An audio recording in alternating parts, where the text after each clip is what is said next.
Olá, estamos de volta, meus amigos, minhas amigas, meus amigos. Vamos terminar aquele conteúdo que é sensacional. E espero que até então esteja todo mundo craque pra caramba nessa história de Brasil Colônia. Até porque a gente já está chegando quase no fim, tá?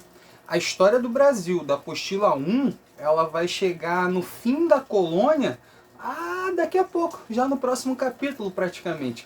Então, espero que vocês, a partir de hoje, peguem tudo que vocês já viram na apostila, no caderno, nas videoaulas, na internet, na vida e reestude tudo de novo sobre o Brasil Colônia e depois volta para assistir esse vídeo aqui, tá?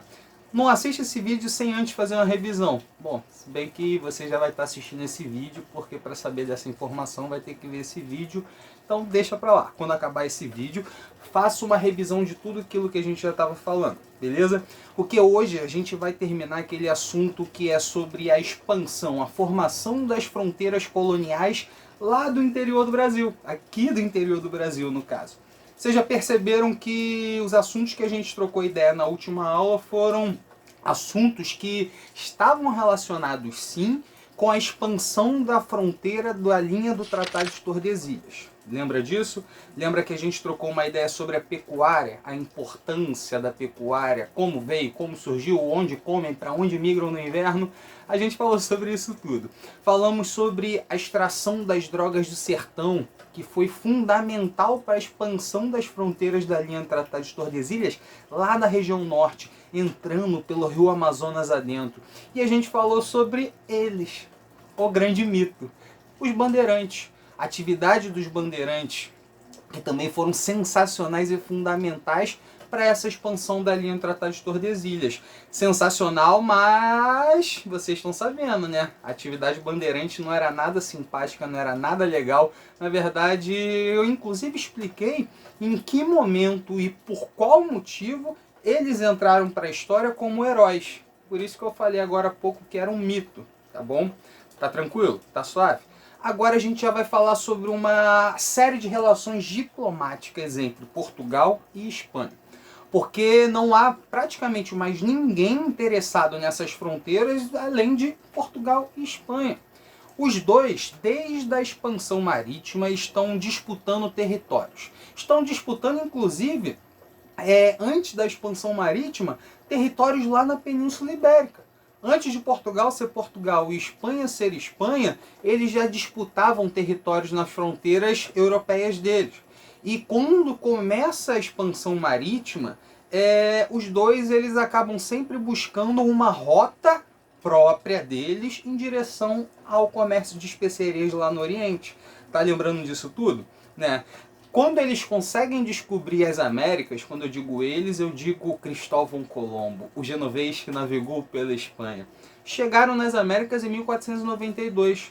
E em 1493 já tinha um tratado, um acordo, que é aquela bula intercoetera desenvolvida pelo Papa. Lembra disso, né? Espero que sim.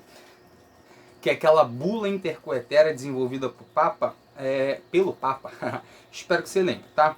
Porque já em 1493 essa bula intercoetera já está marcando uma linha divisória entre as possessões espanholas e portuguesas.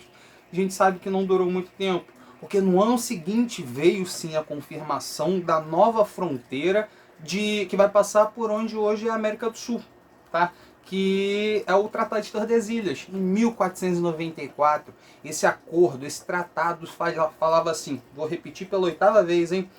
A 370 léguas a oeste, não sei se está virado ou desvirado, a oeste de Cabo Verde passará uma linha norte-sul. Essa linha dividirá as posses entre Portugal e Espanha. Lembra que o Brasil era pequenininho por causa dessa linha? Você lembra também que Portugal e o próprio brasileiro, ele não está nem um pouco preocupado com essa linha. Porque, tu fala, pô, pessoal, é uma linha imaginária, não dá para saber exatamente. Exatamente não dá para saber, dependendo de quem tu é. Se tu tiver uma série de ferramentas e materiais que dá para medir meridianos e aquela outra linha assim, meu amigo, vai dar para tu saber. Nem todo mundo ficava carregando esses aparelhos para ficar medindo onde é o limite ou deixou de ser o limite de Tratado de Tordesilhas. Mas também o avanço português lá em direção ao lado espanhol, pô, foi muito proposital também. Se você for olhar o mapa, o limite do Brasil lá no sul era em Cananéia. Cananéia é São Paulo, litoral de São Paulo. Olha a distância do litoral de São Paulo até o extremo sul do Rio Grande do Sul, que você vai ver a grande expansão do nosso Brasil varonil. E olha lá na região norte, nordeste no caso, que o limite do Tratado de Tordesilhas lá no nordeste era na região do Maranhão. Olha até onde nós estamos hoje em dia. Boa parte das fronteiras atuais do Brasil já foram formadas ainda naquela época. No máximo século XIX já estava com praticamente toda a formação brasileira concluída. E é mais ou menos sobre isso que a gente vai falar. Porque essa disputa entre Portugal e Espanha, ela tem motivo. Tem motivo sim. Especialmente quando os portugueses, incentivados pelos ingleses, eles fundam uma colônia chamada Colônia de Sacramento, que está lá para você visitar até hoje. É sério, fica no Uruguai atualmente, e ali tem um centro histórico, colonial, que você pode ficar turistando para lá. Então, quando Portugal funda essa colônia de Sacramento na margem norte do Rio da Prata, em pleno território espanhol, cara, tu acha que não vai dar ruim? Mas agora, por que Portugal resolveu fazer isso? Aí, olha só que eu vou complicar um pouco a história, tá?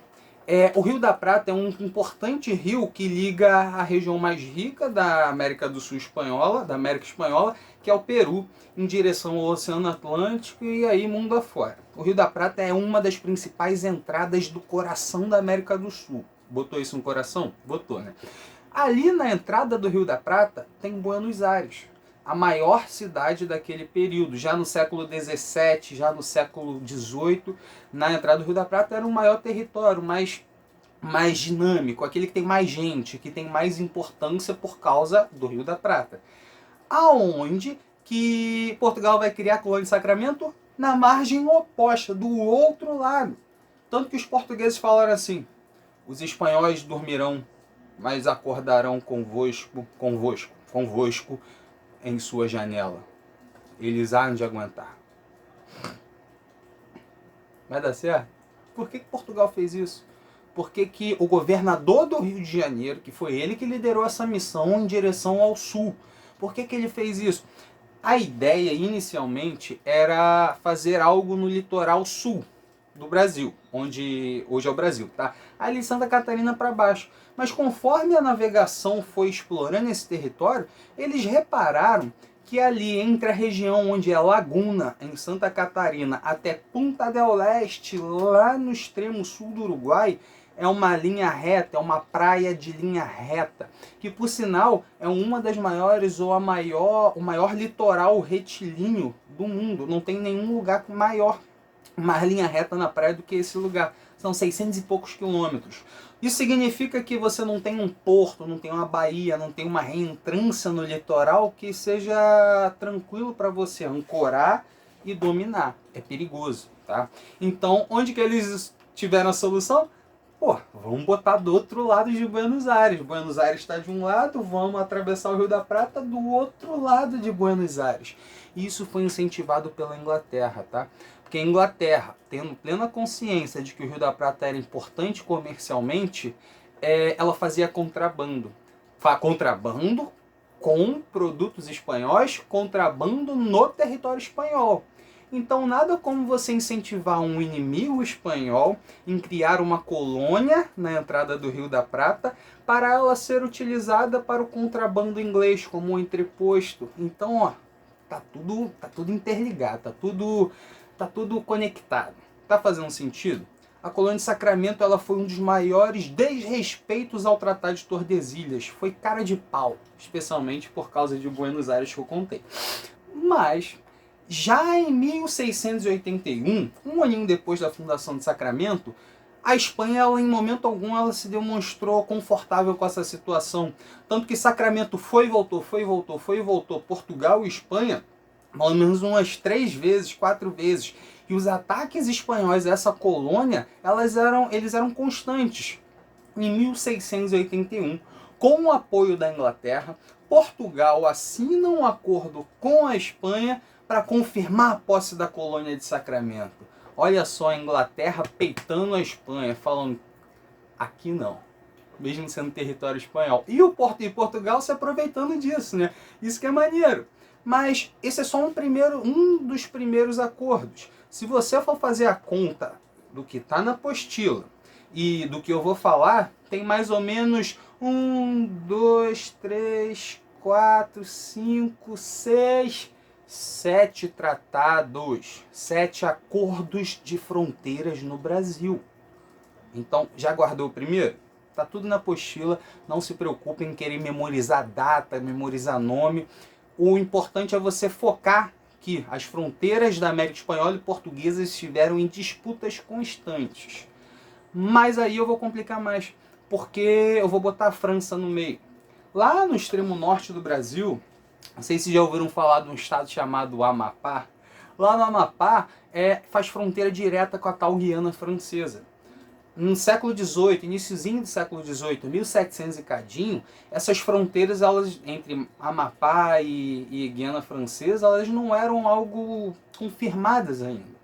Então, teve também um acordo de fronteiras com essa região, que é o primeiro Tratado de Utrecht. Eu falo que é o primeiro Tratado de Utrecht porque tiveram 2. Então, o primeiro Tratado de Utrecht, ele vai confirmar as fronteiras de limite entre o Amapá e a Guiana Francesa. Isso estava gerando disputas entre os dois territórios, entre França e Portugal. E essas disputas, elas acabam, na Europa, acabam sempre surtindo efeitos aqui. Então, lá no sul, colônia de Sacramento, já no final do século XVII. Lá no extremo norte, divisão oficial entre o território do Amapá, Brasil, e Guiana Francesa, isso início do século XVIII. Aí, o segundo tratado já volta lá para o sul. E esse segundo tratado é mais uma vez para você reconfirmar a posse da colônia de Sacramento. Reparou a quantidade de vezes que eu falei de confirmar e reconfirmar Sacramento? Isso significa que em momento algum os espanhóis abaixaram a cabeça, mesmo tendo assinado acordos diplomáticos com Portugal. Isso está acontecendo. Então a treta entre os dois está instaurada. Até que vem, depois de muito tempo, já em 1750, metadezinha do século XVIII, vem um dos principais acordos, que é o Tratado de Madrid. O Tratado de Madrid ele fala uma coisa muito importante, muito interessante. Foi ele que deu as fronteiras do Brasil, tá bom? Tá falando mais ou menos assim. Olha só, Portugal e Espanha vão fazer um acordo. Esse acordo seguirá a ideia do ut possidetis. O ut possidetis é em latim, tá? É uma herança do direito romano. Vocês lembram que os romanos lá na Roma antiga, eles já tinham criado uma série de legislações para regular a vida entre eles. E esse tipo de ideia do ut possidetis foi usado aqui, que é mais ou menos assim. Bom, se português, brasileiro, tiver ocupação efetiva no outro lado do Tratado de Tordesilhas, essa ocupação efetiva será oficializada como posse portuguesa. Se espanhóis estiverem com ocupação efetiva no lado português, essa posse será confirmada. Então, se esse tratado já significa que a linha de Tratado de Tordesilhas vai para Cucuia, já não vai mais existir. Desde a União Ibérica, o Tratado de Tordesilhas já virou psicológico. Agora ele deixa de existir, porque era uma linha reta. Agora, se tem posse portuguesa com ocupação efetiva no lado espanhol, a linha já faz uma curva. Se tem isso ao contrário, faz outra curva. Então a fronteira do Brasil vai se moldando igual é hoje. Vocês lembram o que eu afirmei do que garantia a posse portuguesa no lado espanhol? Fortes, especialmente na região dos rios, da Amazônia e seus afluentes.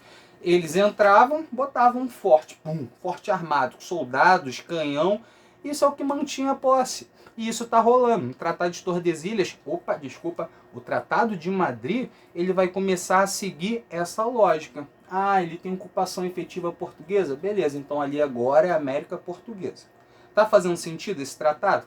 Mas, olha só como é que Portugal é malandro, safado.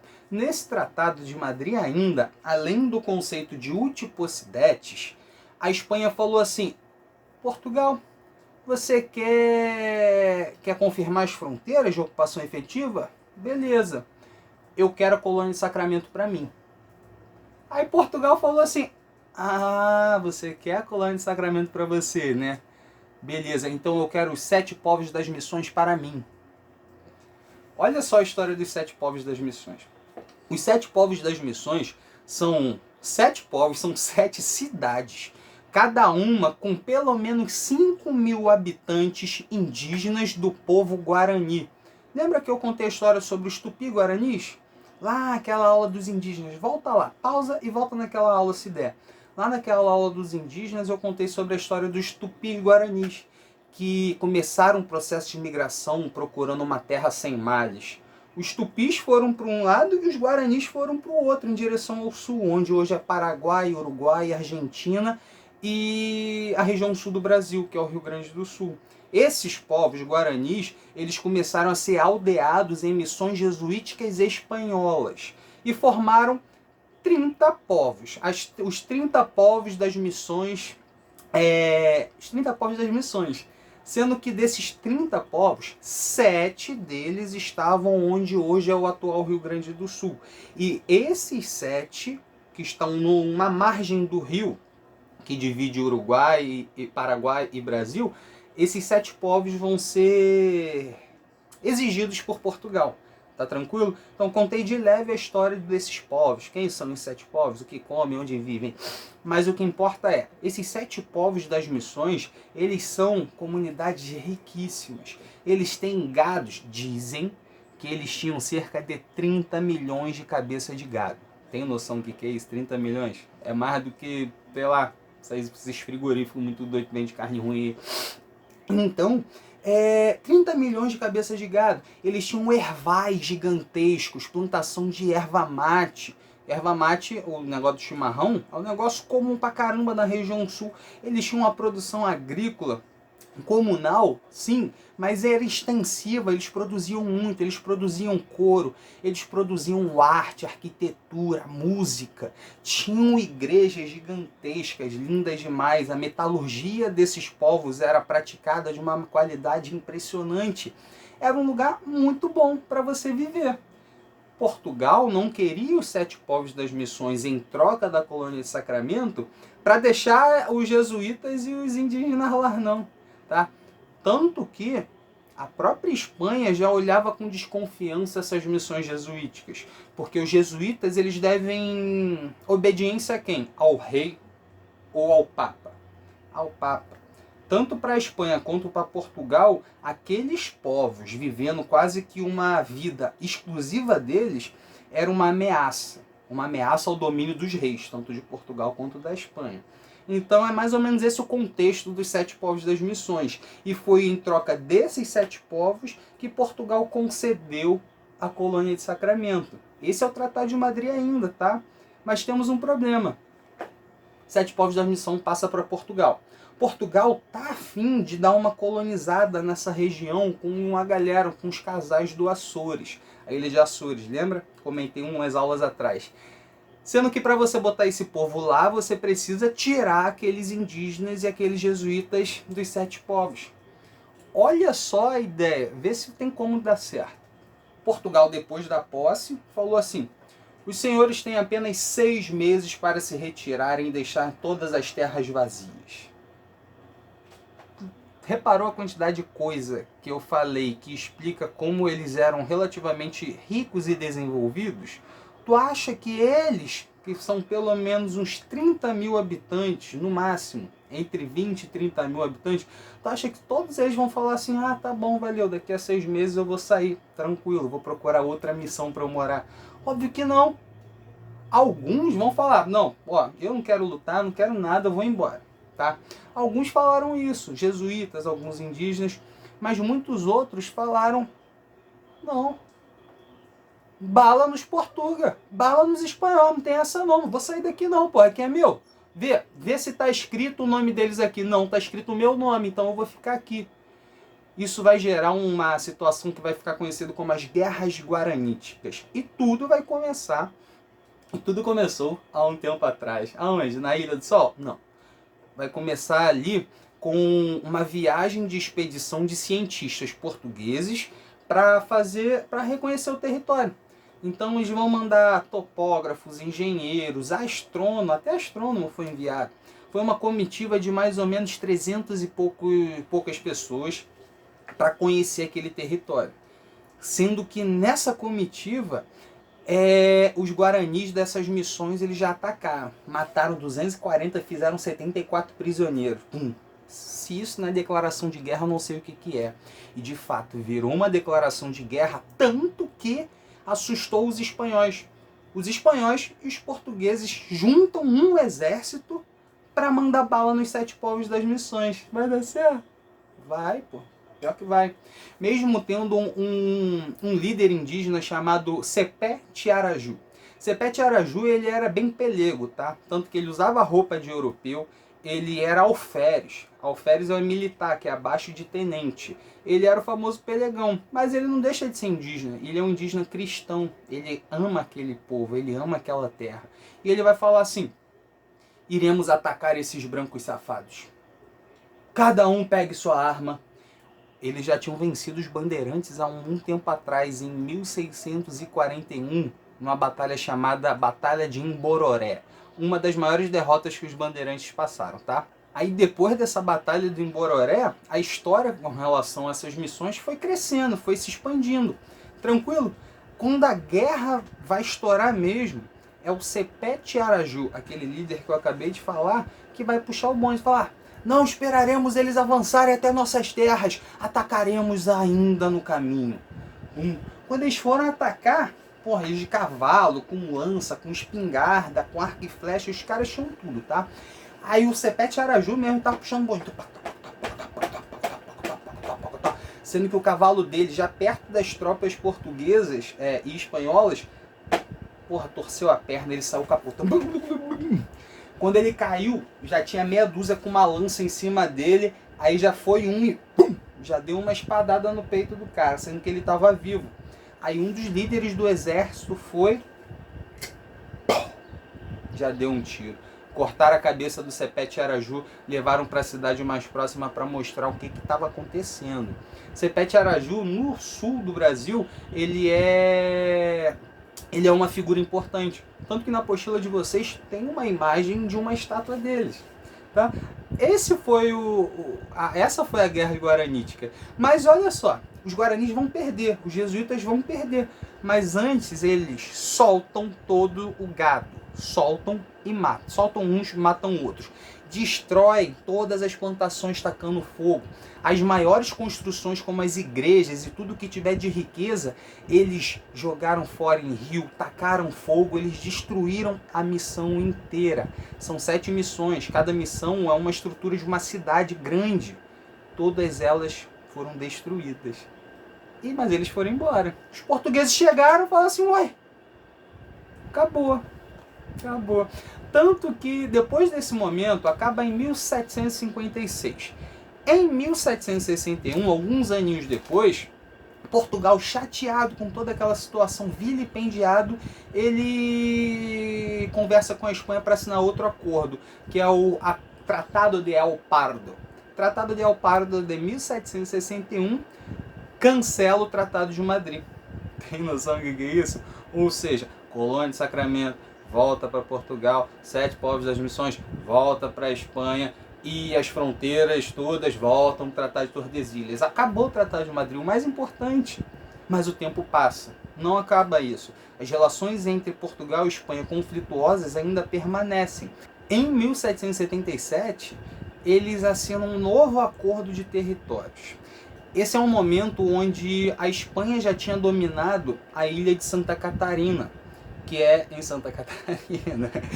Então esse acordo de Santo Ildefonso, de 1777, estabelece que o Tratado de Madrid volta a funcionar. Viu que doideira? Eu falei que essa aula ia ser muito esquisita, de vai e volta toda hora. O Tratado de Madrid volta a funcionar. Mas os 7 povos das missões, ele fica para a Espanha ainda. Em troca, a Espanha devolve essa ilha de Santa Catarina para Portugal. Esse é um acordo que não está muito bacana, não está muito legal. E, inclusive, Sacramento volta para Portugal. A margem esquerda, a margem norte, volta para Portugal. Tá tudo desfeito, tá tudo feito, mas desfeito. Mas as fronteiras do Tratado de Madrid, aquelas lá, todas, voltam a vigorar novamente. Tá tranquilo? Tá fazendo sentido? Eu tô quase acabando, tá? Eu tô quase confirmando todas as fronteiras. Mas já no início do século XIX, lá na Europa, na época onde Napoleão Bonaparte já está começando as expansões, as guerras de expansão francesas, em 1800, 1801, Espanha e França fazem um acordo. Esse acordo envolve Portugal. Porque assim, já é uma época onde a França quer impedir o comércio inglês com vários territórios. A França sabe que Portugal é um dos principais parceiros da Inglaterra no continente europeu. Então rola uma guerra. Essa guerra vai ficar conhecida como a Guerra das Laranjas, só porque foi numa região do Laranjal. Enfim, não vou contar essa história que aconteceu lá, aqui é a história do Brasil.